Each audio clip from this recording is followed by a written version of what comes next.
আর যদি আমরা সবাই দায়িত্ব নিই যে আমি নিজে নামাজ পড়বো, আমার প্রতিবেশীটাকে নামাজ পড়াবার জন্য প্রতিদিন বলবো, দেখা হলেই বলবো ভাই নামাজটা পড়, তো দেহটা ভালো, চল মসজিদে যাই নামাজটা পড়ে আসি। জুমার দিনে নামাজ পড়তে যাব, ডান হাতে বড় ছেলেটা থাকবে, বাঁ হাতে মেয়ের ছেলেটা থাকবে, দুটো 8 বছরের 11 বছরের বাচ্চা দুটো ধরে নিয়ে মসজিদে যাও। মসজিদের ভেতরে কিচির মিচির হোক না একটু বাচ্চা কাচ্চা, আবার কিছু হাঁটগুলো পোক্ক গাথা আছে, বাচ্চা কাচ্চা একটু চেঁচামেচি করলে সব ছেলেবেলে লেজ কাটাবে। কোন বুড়ো যদি মসজিদে বাচ্চা দেখে মেজাজ নেয়, ঘর ধাক্কা দিয়ে বার করে দেবেন, ঘরটা এখান থেকে, মসজিদ বাচ্চাদের দখলে থাকবে, ঘর এখান থেকে। এখন থেকে যদি এই বাচ্চারা মসজিদে হোড়াহুড়ি না করে, তাহলে এরা আগামী দিন কি নামাজি হবে?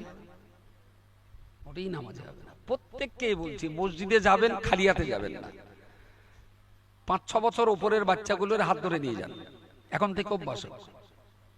দেখবেন 5 দিন 7 দিন 10 দিন আপনার কোচিকে নিয়ে মসজিদে জামাতে নামাজ পড়বেন, 8 দিনের মাথায় জামাত আজান হয়েছে, আপনি মসজিদে বার হচ্ছেন না, আপনার নাতি এসে বলো, ও দাদু দাদু চলো নামাজ পড়তে যাব না, তখন বুঝবেন যে আপনার কোচি মুসলমানের পথ পেয়ে গেছে। আমরা না হাতে করে আমাদের বাচ্চাগুলোকে জাহান্নামের পথ দেখাচ্ছি, জান্নাতের পথ দেখাচ্ছি না, একদম হাতে করে। মসজিদে যদি 200 মুসল্লি থাকে, বয়স্ক বা নরমালি যেমন যাই আমরা, তো মিনিমাম গোটা 25 অন্তত বাচ্চা থাকা উচিত। কিন্তু আমাদের হামসার এলাকার মসজিদগুলোতে না বাচ্চা পান, বাচ্চা ওই ঝামেলা করে। আরে বাচ্চা তো ঝামেলা করারই জিনিস, দিলে ছেলেবেলের জন্য সর্বনাশ, ওদের ছেলেবেলের জন্য আবার গেট লাগিয়ে দেয়, জ্বালাতন করে। তাই যে গেট লাগায় ওরে বের করে গেট লাগাবে। বাচ্চার জ্বালাতনে ওর অসুবিধাটা কি? আপনি যদি সেজদায় মাথা দিয়ে সুবহানা রাব্বিয়াল আলা পড়ছেন, আর একটা বাচ্চা দৌড়তি দৌড়তি আপনার মাথার উপরে পা দিয়ে ডিগবাজিকে এলাপ মেরেছে, আপনার হিম্মত নেই মাথা তুলে ওই বাচ্চাকে ধমক দেওয়ার, অধিকার নেই ওই বাচ্চাটাকে বকা। ওর এখনো গোনা লেখা শুরু হয়েছে, তাহলে ও বলো মসজিদে পেশাব করলেও পায়খানা করলেও ওর কোনো পাপ নেই, ও তো নিষ্পাপ। মসজিদে চিৎকার করুক, চেঁচামেচি করুক, আপনার ঘাড়ের উপর দিয়ে যাক, আপনার কিচ্ছু বলার এখতিয়ার নেই। বড্ড জোর কোলে তুলে আদর করে চুমুকে 5টা টাকা দিয়ে বলবেন একটা লজেন কিনে খাবি, আর 5 ওয়াক্ত আসবে, 5 ওয়াক্ত আসবে। এই বাচ্চাগুলো মসজিদে যেতে যেতে যখন অভ্যাস হয়ে যাবে, ওরা একটা টাইমে আর হুড়োহুড়ি করবে না। আর এর ভেতরে আর একটা ইটেল হাদিস আছে। ইটেল হাদিসটা হলো, আমি দাঁড়িয়েছি আমার নাতিটারে পাশে, আর একজন মিশরের মুফতি এসে বললো, তুমি বাচ্চা মাঝখানে, বাচ্চা সব এক লাইনে দাও, সব সাইডে করে দাও বাচ্চা। তা খুচরো পয়সা এক জায়গায় হলে ভাই তো বাঁচবে। আমি বলছি ওইটা করবো না, যার বাচ্চা কাতারে পাশে রাখেন। এটা 8 বছরের বাচ্চা, তারপর আবার 80 বছরের বুড়ো। যদি কেউ বলে নামাজ হবে না, তাই তার ফোন নম্বরটা আমার দেবেন। কোন হাদিসে পেয়েছে ইটেল হাদিসে, আমি তো ইটেল হাদিসে পড়বো।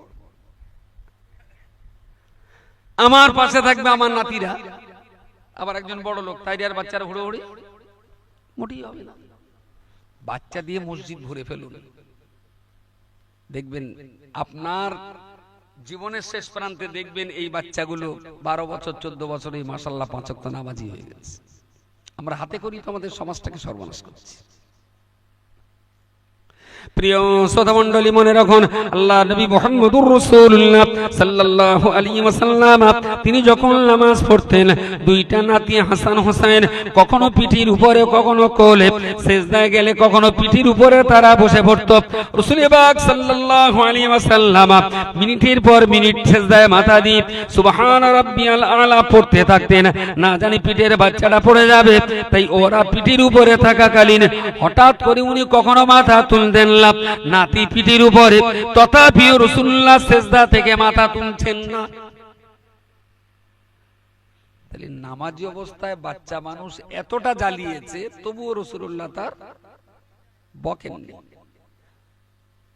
আর এই কোচিগুলো ক্লাবে যায়নি, পার্টি অফিসে যায়নি, যাত্রার মাঠে যায়নি, খেলার মাঠে যায়নি, ওরা আল্লাহর রহমতে মসজিদে গেছে।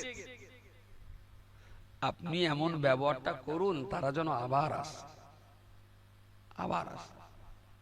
আবার কিছু কিছু হয়তো একটা ছেলে বিরাট বদ ছিল, এখন যে কোনো কারণেই হোক ওর ভালো লেগেছে, মসজিদে গেছে, একটু সকাল সকাল গিয়ে প্রথম কাতারে জায়গায়, কারণ ওই জায়গাটা একটা হাজি সাহেব বসে, এই তুই আবার মুসল্লি হলি, একবার মুসল্লি হতে যদি ফার্স্ট কাতারে চলে আসলি, সে ফেদার পরের দিন মসজিদে যায়। কিছু নামাজি আছে এত বড় পাকা শয়তান যে ছোকরা বাচ্চা কাচ্চাগুলো যেটা নামাজি হবে, ওই জালিমালগুলোর জন্য হতে পারে না। আরে সে বদমায়েশ, সে গুটখাখোর, সে চুল্লুখোর, সে গাঁজাখোর, যাই হোক না কেন, সে তো গেছে আল্লাহর রহমতে মসজিদে। তুই আরো আদর কর, আরো যত্ন কর, আরো ভালোবাসা দে, তোর ভালোবাসার টানে সে যেন আবার যায়। ওদের এত বকা আর এত টিটকারি কাটবে, ও মনে কর যে গাঁজার কলকে যা দিচ্ছিলাম তাই তাই। সমাজটাকে না তিল তিল করে আমরা খানিকটা সর্বনাশ করছি, হাতে করে সর্বনাশ করছি। কোন একটা বইতে পড়েছিলাম কি কোন একজন জ্ঞানী মানুষের কাছে শুনেছিলাম, ঠিক আমার মনে নেই। একজন ব্যক্তি সে ব্যবসা বাণিজ্যের লস খেয়ে নেশা করে যাচ্ছে, প্রচন্ড এখন নেশা করে থাকে, চিন্তা দূর করার জন্য মনে শান্তি নেই। একদিন কোন কারণে একজনের কাছে যেয়ে পড়েছে, তা তিনি বললেন, শোনো তোমার মনে শান্তি নেই তো, আমি তোমার কোরআনের একটা আয়াত উপহার দিচ্ছি, একটু মেনে চলো। তা বলছে বলুন। বললেন আল্লাহ বলেছেন, আলা বিযিকরিল্লাহি তাতমাইন্নুল কুলুব। সুবহানাল্লাহ বলেন, এটা সবাই মিলে বলেন সুবহানাল্লাহ। সাবধান হয়ে যাও, সতর্ক হয়ে যাও, আল্লাহর স্মরণ মানুষের অন্তরকে শান্তি দেয়। বলুন সুবহানাল্লাহ। যত বড়ই অশান্তিতে থাকুন না কেন, যদি আল্লাহকে ডাকতে পারেন, আল্লাহকে স্মরণ করতে পারেন, ইনশাআল্লাহ আপনার ভিতরের অশান্তি আস্তে আস্তে আস্তে আস্তে হালকা হবে। বিযিকরিল্লাহি তাতমাইন্নুল কুলুব। আল্লাহ বান্দার অস্থির আত্মাকে আল্লাহ স্মরণের বিনিময়ে শান্ত করে দেন। আরো একবার বলুন সুবহানাল্লাহ। তার নসিহতটা শুনে খুঁজছে যে আল্লাহ জিকির কোথায় হয় আর কোথায় গেলে একটু মনে শান্তি পাই। এদিকে দেনাদার, ওদিকে বউ তো চলে গেছে, ছেলে পিলে তো যে যার মতো, কেউ তো কোনো গুরুত্ব দেয় না, মনটা খুব অশান্তি।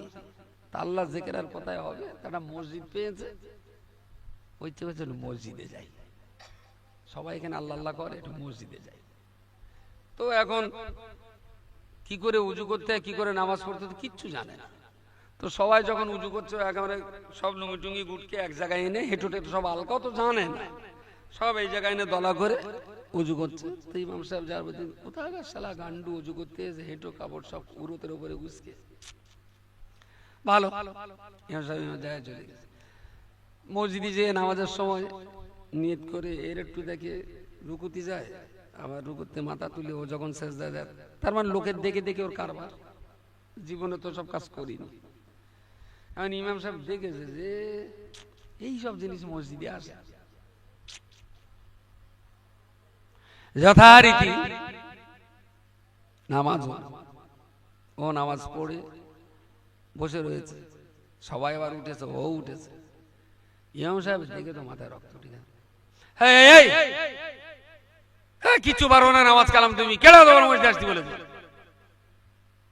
খুব ধমক দিয়েছে। টেনশন যা ছিল ইমামের ধামকানিতে, তার টেনশন আরো।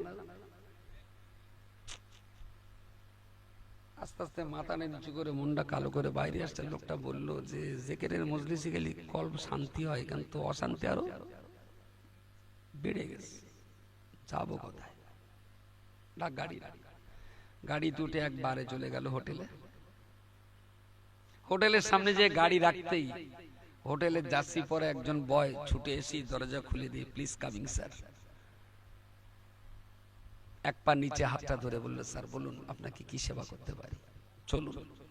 ধরে এনে টেবিলে বসে, একটু জল খাবেন, ঠান্ডা খাবেন নাকি নরমাল খাবেন? দিল, স্যার একটু চা বিস্কুট পরোটা ডিম আছে টোস্ট করা। লোকটা বলছেন, কেতাবওয়ালা যিনি লিখছেন তিনি বলছেন, আহারে এই মাতালটা যে ব্যবহার পাওয়া উচিত ছিল মসজিদের ইমামের কাছ থেকে, সেই ব্যবহারটা আজ পাচ্ছে হোটেলের নোংরা জায়গার খেদমতকারী বয়ের কাছ থেকে।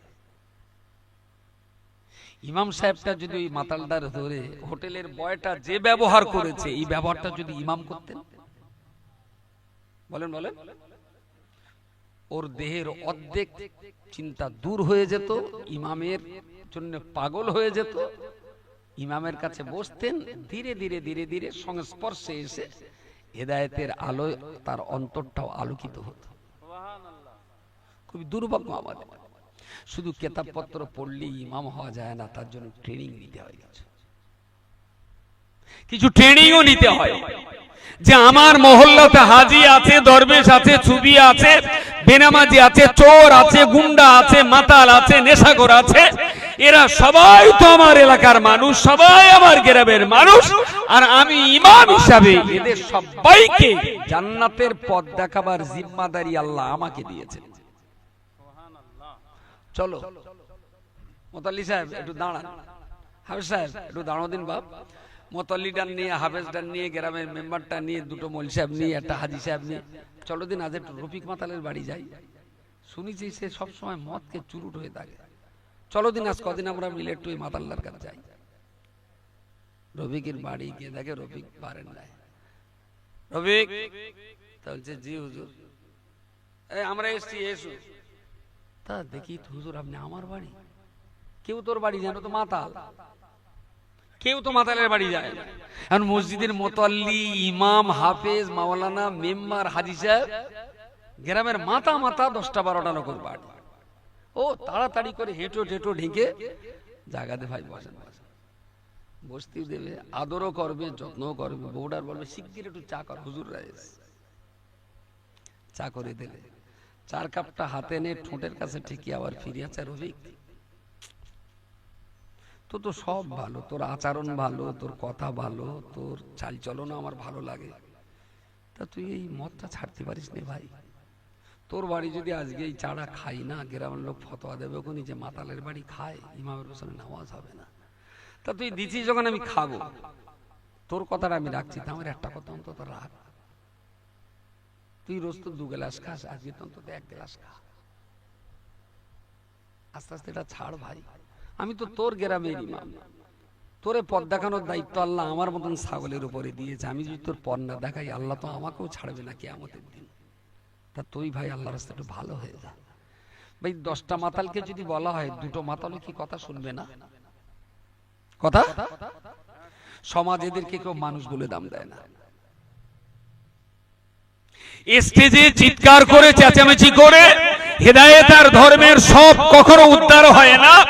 কাজ স্টেজে যতটা করতে হয়, জনগণের ফিন্ডে লেবে তার চাইতে বেশি কাজ করতে হয়। আমি আজও বিশ্বাস করি এ জাতি ভালো হবে, এরা জান্নাতি হবে, এরা আদবী হবে, এরা আখলাকি হবে, এরা সচেতনায় আপন জায়গায় ফিরে আসবে। কিন্তু সাধারণ জনগণের প্রতি আলেমদের যে ডিউটি আর দায়িত্ব ছিল, সেই ডিউটিটা এরা পালন করতে পারেনি। সমাজ আমাদের কাছে অনেক কিছু পাওনাদার। কি দিয়েছি আমরা সমাজ? শুধু এসেছি, বক্তৃতা স্টেজ মেরেছি, খেয়েছি, টাকা দিয়েছে, টাকা নিয়ে বাড়ি গেছি। এতে কখনো সমাজ সোজা হয়? পূর্বরা পীর সাহেব কেবলা বলেছেন, বাবা প্রত্যেকটা গ্রামে একটা করে কমিটি হবে। এটা দাদা হুজুর কেবলার ওসিয়ত। প্রত্যেক গ্রামে দ্বীনের জন্য, ইসলামের খেদমতের জন্য প্রত্যেকটা গ্রামে গ্রামে একটা করে কমিটি হবে। আর এই কমিটির কাজ হবে, কমিটিতে কেডা থাকবে? ইমাম থাকবে, মোতাল্লি থাকবে, সেক্রেটারি থাকবে, মুয়াজ্জিন থাকবে, একজন মাস্টার থাকবেন, একজন হাজি সাহেব থাকবেন, একজন এই মানুষদের কিনে একটা কমিটি হবে। এই কমিটি সপ্তাহে 1 দিন করে গ্রামের বেনামাজিদেরকে নামাজের দাওয়াত দেবেন।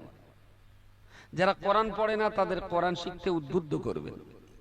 যে সমস্ত মায়েরা গ্রামে মাথায় কাপড় দিয়ে ঘোরে না, সেই সমস্ত মায়েদের বাড়িতে যে বলে আসতে হবে, মা তোমার মাথায় একটু কাপড় দিয়ে যাবে।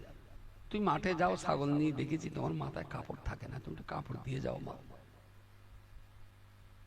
এই গ্রামের যত মানুষ আছে এদের সবার কাছে দ্বীনের বার্তাটা শুধু মসজিদের মেম্বারে দাঁড়িয়ে বললে হবে না, মেম্বারে বলার পাশাপাশি জনগণের দুয়ারে দুয়ারে যে বলে আসতে।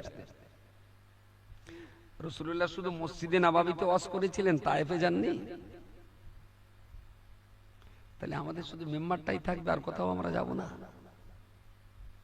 একটাবার যদি আমার সমাজের ইমাম আলেমগণ ফিল্ডে নামতেন, একটাবার যদি সমাজের শিক্ষিত বুদ্ধিজীবী সমাজ যদি ময়দানে নামতেন, আমার আজও মনে হয় আমরা মুসলমানদেরকে মদ থেকে বাঁচাতে পারতাম, গাঁজা থেকে বাঁচাতে পারতাম, অন্যান্য খারাপ অভ্যাস থেকে বাঁচাতে পারতাম। আরে 100-র ভিতরে 100টা না পারি 10টা তো ভালো করতে পারতাম। তবু তো আল্লাহকে বলতাম যে আল্লাহ চেষ্টা করেছি, এইগুলো পেরেছে, এইগুলো পারিনি, কিন্তু চেষ্টাটা করেছি।